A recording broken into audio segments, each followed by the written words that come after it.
Bonsoir Julien. Bonsoir. On a décidé de lancer une semaine bien sûr assez spéciale pour nous puisque c'est la semaine du derby et on va donner la parole régulièrement à tous les acteurs qui font le rugby montois et dacquois.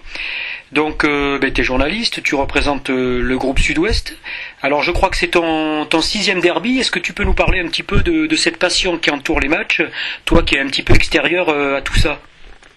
Ouais, oui, c'est toujours hyper agréable de suivre ce match en particulier parce que toute l'atmosphère est particulière. Ça commence tôt jusqu'au match. Comment dire, tout tourne autour de ça. Alors c'est vrai que pour nous c'est assez sympa. On peut monter la sauce toute la semaine. On peut s'éclater. On fait des sujets un peu originaux. Ce qui est intéressant dans la semaine du derby, c'est que tout est exacerbé. Les petites phrases, les notes, jusqu'au jour du match, quoi. Alors pour vous, c'est une grosse semaine parce que vous suivez ça pratiquement au jour le jour. Oui, on fait ça au jour le jour. C'est une semaine intense, mais ça vaut le coup parce que c'est aussi le plus intéressant. Voilà. Alors tu as suivi les deux équipes depuis le début de la saison, pas mal à Mont-de-Marsan et puis également à Dax. Est-ce que tu peux nous faire un petit peu un bilan, on est à mi-saison, sur le parcours de ces deux équipes? Ouais, alors je vais commencer par Dax qui reçoit. Oui. Dax, c'est exactement ce à quoi on s'attendait. C'est-à-dire que Dax, c'est pas une équipe flamboyante, mais c'est une équipe d'une solidité extrême, construite sur des valeurs voulues par Jérôme Daré et Richard Dorft, qui sont la volonté, la détermination, le courage, l'abnégation pour le collectif. Et c'est exactement ce qu'ils font sur le terrain. Dax a su être cohérent depuis le début de la saison, se tenir à ses objectifs. Ils sont modestes, ils ont affiché le maintien d'entrée et on voit que on est quasiment à mi-parcours et ils sont en très bonne position pour l'atteindre et pourquoi pas viser un peu plus haut. Forcément pas la qualification, ils n'en sont pas là, mais pourquoi pas se trouver une belle place en milieu de tableau et s'assurer le maintien relativement tôt. Ça va leur permettre de construire quelque chose de chouette pour les années à venir. Sur l'équipe, ses caractéristiques, donc on parlait des vertus d'Aqua et le jeu est en adéquation, c'est-à-dire que c'est assez simpliste, mais c'est très costaud. Ça s'appuie sur un gros jeu d'avant qui est en particulier une mêlée qui est peut-être la plus forte de Pro D2, pas loin. Donc voilà, c'est précis, c'est efficace et c'est pas flamboyant, mais ça marche quoi. Mont-de-Marsan maintenant, en début de saison, je les voyais un peu comme l'opposé. C'est une équipe qui a eu du mal, tout le monde sait à digérer sa descente.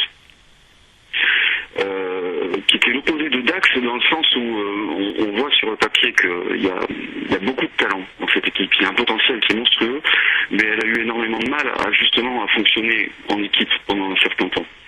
Là où ça devient très intéressant, c'est que depuis le match d'Aurillac où ils ont pris une sacrée claque, oui. Les Montois sont en plein retour sur les bases. Là aussi on retrouve des vertus collectives, on retrouve de l'agressivité dans les phases de ruck, on voit que ça bataille plus. La conquête notamment la mêlée de retour, ça prend plus de confiance dans le jeu derrière, même si c'est pas encore fantastique, même si c'est pas encore le niveau auquel on les attendait.